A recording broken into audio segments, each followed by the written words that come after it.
All right, ladies and gentlemen, I just recently watched The Odyssey, not once, but twice. The first time was in theaters, in IMAX, the way it was intended to be. And let me tell you, it was great. The second time was with the Pirates of the Caribbeans. And if you know what I'm saying, the Pirates of the Caribbean, the pirate. But I do have a couple concerns and questions and notes. It was a packed theater. I've never been to a packed theater, not that I've remember of being in like past 5 years. But Unk sitting next to me was sleeping and snoring.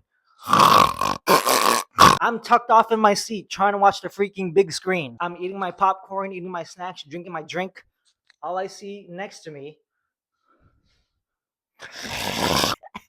but it's also really hot in the freaking theaters for some reason. I don't know why. It's like 80 degrees in there. But to anyone who works in the theaters, please can we turn up the AC? Please make it at least like a cool 60 degrees. I just can't get the Odyssey out of my mind. It's amazing. There's so much things to talk about, and I don't have anyone else to talk about it with. So hey, would you like to join? Would you like to join this little circle, this little debrief circle? But specifically, I do want to talk about the islands that Odysseus and his crew venture to in the movie. I have a working theory that these islands represent the atonement of sins that Odysseus must face because of his actions during the Trojan War. In the island Isthmus, we are known of the dangers that lie ahead of Odysseus and his crew. But do they listen? Ladies and gentlemen, I tell you, they don't. There would be no Odyssey if they listened, okay? There would be no story. There would be no great epic poem.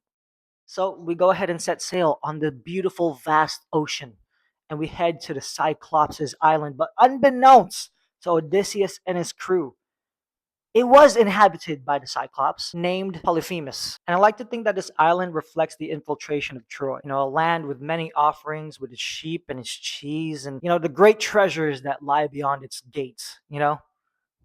And just like Troy's gates, Polyphemus is the one taking the fall, and the Greek taking and pillaging and ransacking the whole place like nobody's business. My goodness gracious, the greed of the Greeks. My gosh. The infiltration of the Cyclops' cave is mirrored with the gates of Troy, damaging and harassing the innocent with his perverseness. Oh, did I mention that the Cyclops Polyphemus is also the son of Poseidon? The son of freaking Poseidon.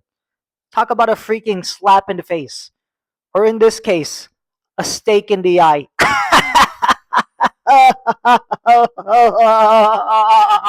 Then we head off to the land of the Lycuronians. And then the Lycuronians could be a metaphor of the barbarianism of the Greek soldiers. They're merciless, ruthless giants that feed off of humans. And just like the Greeks, when they pillage and sack and kill and abuse their victims. If you really think about it, the Greek and the Lycuronians aren't different at all. They're the same monsters given the right circumstances.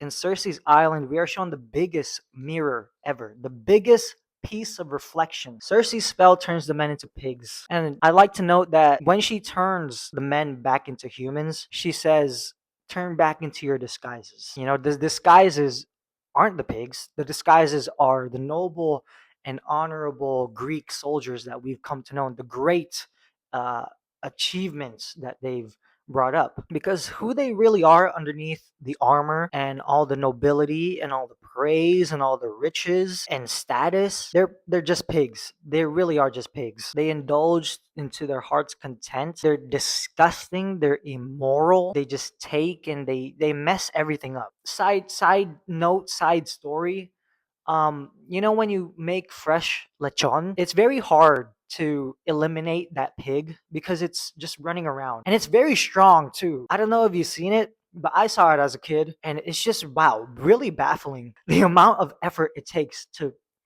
put down that pig to make lechon. But anyway, but these pigs, these men are so greedy and so selfish and indulgent. They can't even stop eating the broth that was given to them. They're eating the food and watching their fellow crewmates get turned into pigs. They can't stop. They're literally watching their friends get turned into monsters and they're eating. They can't stop. They can't do anything. Really showing them who they are as a person. And their greed and their lust powers them and drives them more than even wanting to save someone, even wanting to go home. They say the past never dies, and in Hades, Mercury is in retrograde like nobody's business. My goodness gracious. Sinon tells Odysseus of Antinous' lies, the truth of what has become of Ithaca, and warnings of Agamemnon, cautioning Odysseus of his untimely end and how to arrive back home, not expecting a grand welcoming, but to assess. I want to talk a little bit about Agamemnon because I know everybody sees the meme and sees the trailers and everything. He is aura farming. Yes, yes, yes, he is an aura farmer. Come on. He's so cool. He's literally the best. But people say that he's not doing anything. People say he should have a bigger role. But I disagree. I think Agamemnon is perfect in this role. I think Benny Safdie, who plays Agamemnon, was perfect. In Troy, the movie, I think it was in 2004, starring Brad Pitt, we see Agamemnon being this braggadocious overachiever, this obnoxious person. I think a lot of people relate power and strength and authority to being the loudest in the room, being the most obnoxious, being the most, out there person. But in this specific take of the Odyssey, Agamemnon is not that. He is the opposite. He is quiet, but you feel his presence. It's not said, it's felt. You can see in the way he talks, in the way he walks, the way he stands, even. And that's real power. It's action through intention. It's not about the words that you say. It's not about how loud you make yourself up to be. It's the intention behind your actions. It's the intention behind every step, behind every plan, behind every move. What that person is willing to do, what that person is willing to lose to gain. Before we leave Hades, we get a shot of the Shades, the past, coming back to haunt Odysseus and his crew. They're running after him. And, all these shades, all these spirits are the people who have fallen in the Trojan War, all the innocents, and all those who are yet to come. It told you that what you most want is what you can't have, and what you most can't have is what you already had and lost. This is the siren's song. In this moment, Odysseus wants to go home. It's his yearning of home. But what is home to him? What is this home? What is this place? Is this the same home that he's been dreaming of, that he's been yearning for? Because what if he goes home and it's not the same home? What if that home is gone? Gone and left at the same time with the same winds when he left with his fateful ship to the beaches of Troy. The fates have most certainly not been kind to Odysseus, and here, with Charybdis and Scylla, we see him make one of the most toughest decisions ever. And what makes it tough, what makes this situation much more harrowing, is that it's the only decision. It's the only choice. It is to set sail past the terrifying whirlpool Charybdis into the arms of the sea monster Scylla. In this labor, 6 crewmates lose their lives. All 6 souls that Odysseus was willing and knowing to lose. What would you have done given this situation? Go forth and lose some, or go forth and lose it all? I feel like we all go through that in life where we are put in such a tough spot where there seems like no other option. And the only other option is really just to go through. In the island of the sun god, the crew is given one last chance to prove their valor, but this promise is broken when they eat the holy cows. And holy cow, was that a consequence? Athena then appears to Odysseus and she speaks to him. Fate is written, but Odysseus' persistence to defy the very same fate is what keeps him behind. She says, when you see your men die, do you see chance or do you see consequence? And the answer is consequence. In his mind, he is the leader of his men, and being the leader, he feels, and it is in his guilt that he has failed them. But Athena then says that it isn't Odysseus' failures, but his men's inability to hold that same promise, to hold that same honor. Because they chose to break the sacred law of the land, and in this we see them ask for forgiveness when they set sail. They knew what that sin meant, and they chose it anyway. Odysseus spends 7 years with the nymph Calypso. This is not the same Odysseus as the man from the start of the Trojan War. Blind, lost, and directionless man. A man strayed from home, but his heart and his mind were always somewhere. It was always longing for something. It knew it wasn't meant to be with her. He hides with the shadows to escape his guilt, but the very thing he runs from is the one thing that brings him to the light.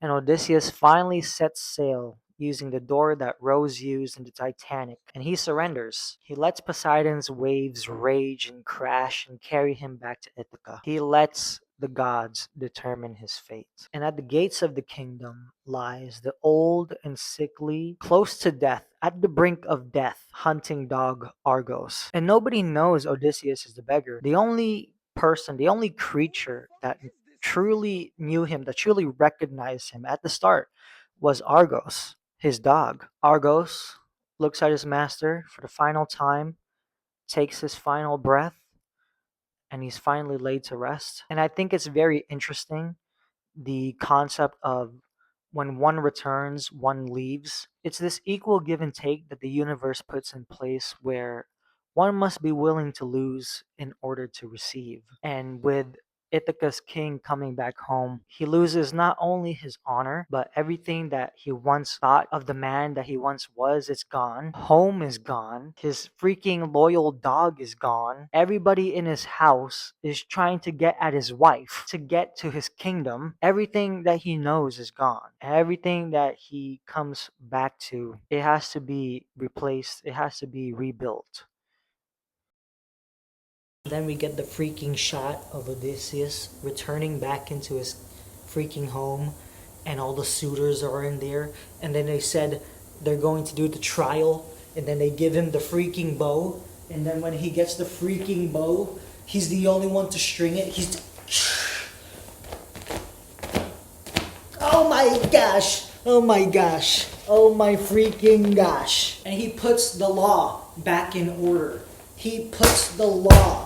The court is in session today. The court is in session today. And honor is a big topic in this film. We get a shot and a scene of where Odysseus plucks the bow to warn and to honor the one that he's fighting. But in war, there is no honor. There is only a way to achieve victory. Oh, wise Odysseus, the honorable fighter, the honorable soldier, the honorable king of Ithaca. He loses his honor to get home. He loses everything. He loses his character. He became the very thing that he despised. The sea peoples. But he was always this. He was always the people of the sea. He just needed a chance to show and prove it. And it was in the Trojan horse that he displayed his greatest achievement and the greatest sin he ever committed. What would be your siren song? What is it that you most want but cannot have? What is it that you once had but is now lost? And what would your stringing of the bow be? And who would greet you at the gates of your kingdom and recognize your heart?